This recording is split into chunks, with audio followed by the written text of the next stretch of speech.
competition you flips over, like, Lunch. So this is there, everybody.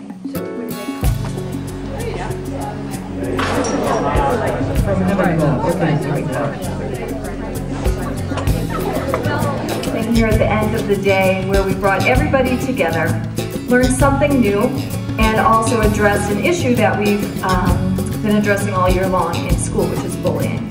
So I'm going to hand it over to them. So without further ado, Mass Mouth! Thank you very much. So also without further ado, what we think is the best thing to do, not talk about stories, but to have some stories. So I'd like to say, because you have a life, you have a story. And one good story calls another. So please welcome Kelsey Heavey, who will start out with her story. Kelsey, I'm 19, I'm a sophomore at Boston College right now. So I'm going to talk a little bit about bullying. Thought about it, and I was like, okay, have I ever been bullied? Have I ever been a bullier? Have I ever watched it happen? And I thought, okay, so I've done all this. This had been happening since 3rd grade, and it wasn't until I was a senior in high school, so about 8 years later, that I actually told people and gave my story and was able to give them the power to tell their stories. And so then in the workshop that I instructed, I put them in groups of about 5 students, and we acted out kind of a scenario, but instead of just taking it off the internet and looking at, you know, the typical scenarios, students sitting alone at lunch, I took things that I had witnessed, or I asked my sister, who, I mean, she's only 4 years younger than me, so it wasn't as if there was a huge change, but I asked her what she was seeing. So everything that they were doing was a story from someone, a story that someone had been through, a story that someone had experienced. And so by doing that, they were kind of, I believe it just kind of clicked for them, like, oh, this is happening, this is something I can do to stop it, and this is how. So by doing that, I was able to show that I was bullying. I was a bullier, the bullied, and the bystander. And all of those connect, and you don't have to be just one. And so at the end of the day, I think that we should all be able to prevent it, and that's what I try to help kids do by telling their stories and empowering them through that. So thank you. Behind me, this, ping, ping, ping, ping. Hey, homeless guy, it's over here, ping, ping. I said, what's that?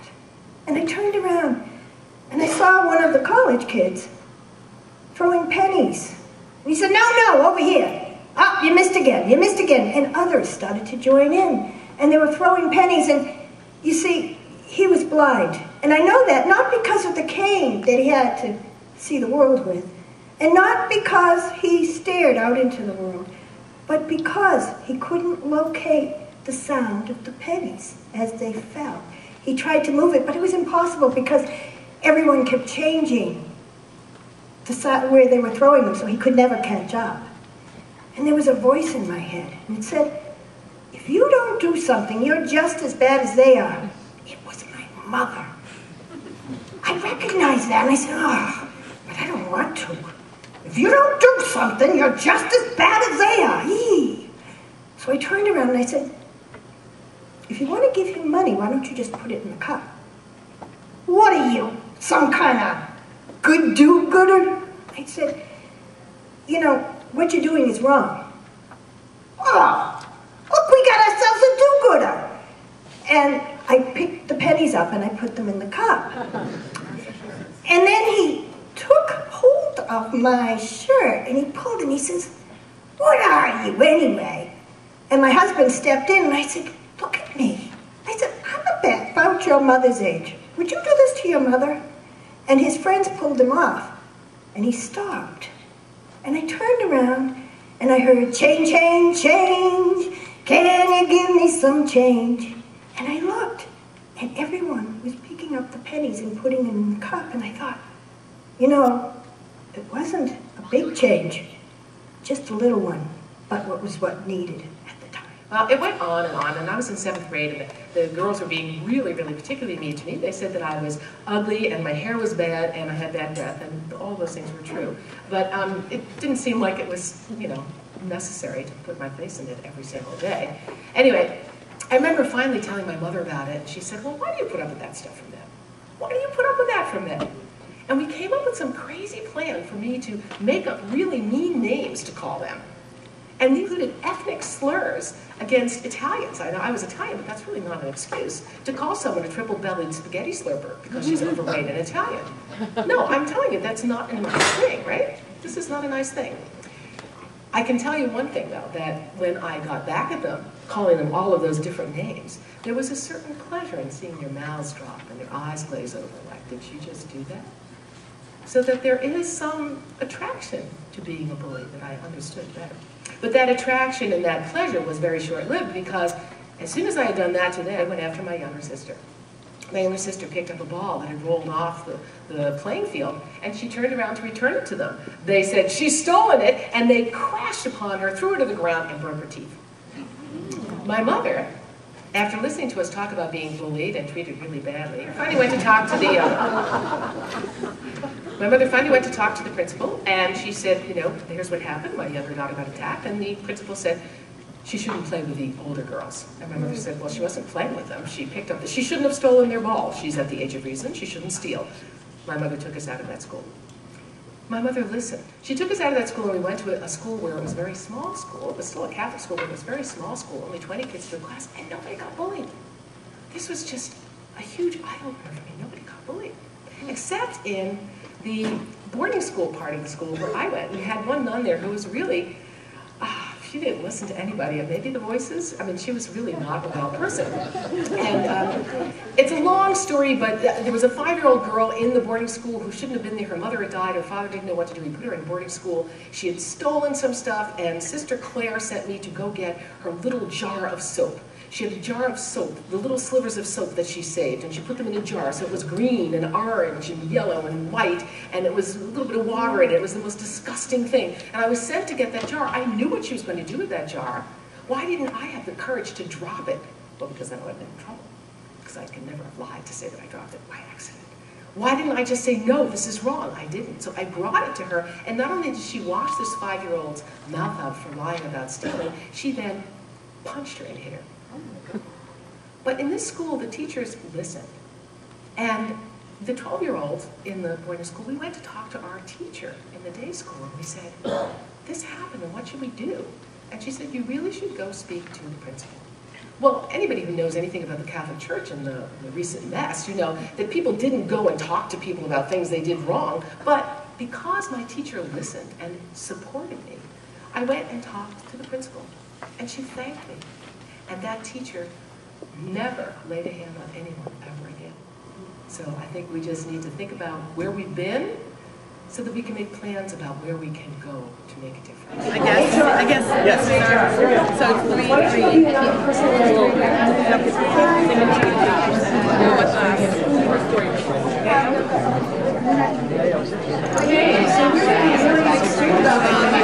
we had started talking about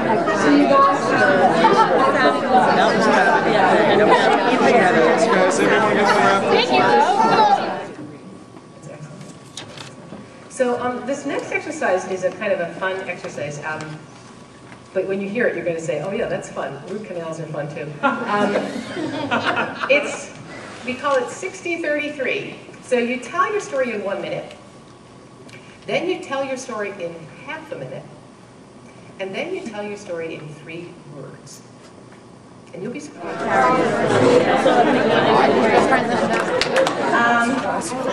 My heart is racing right now. My name is Angela, and I have been a bully. Hi.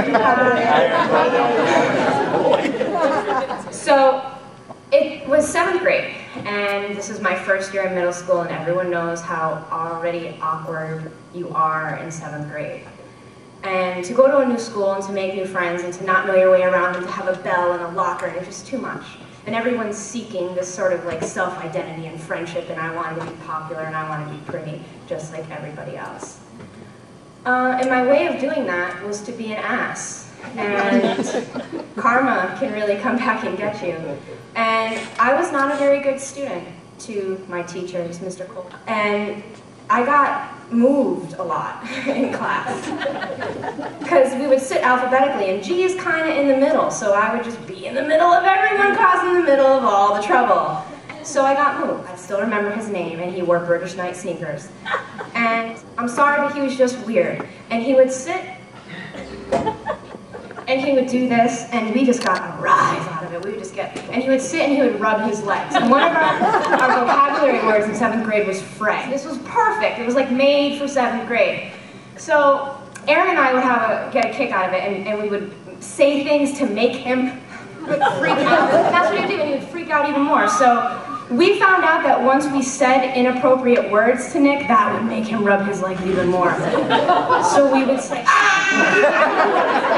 And I was so mean to this child. And I realize that now. At the time, like, I don't think I could have cared less, you know? But looking back at it now, I went to my 10-year reunion a couple years ago. It wasn't because I can't imagine why he would come back when he was the butt of everybody's jokes, not just mine. I have tried to find him on Facebook to know what he's doing. He's a teacher somewhere. Maybe he's going to bring me back on a talk show too, because I probably ruined his life.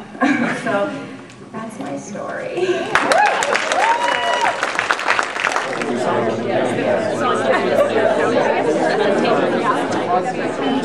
Science nerd who slayed the bully's ego. I loved science, just loved it. I was raised by my grandmother. She was a school teacher, so it was instilled in me to get an education, learn. So I entered my school similar to Boston Latin Academy here. Sterile environment as far as the hallways are concerned.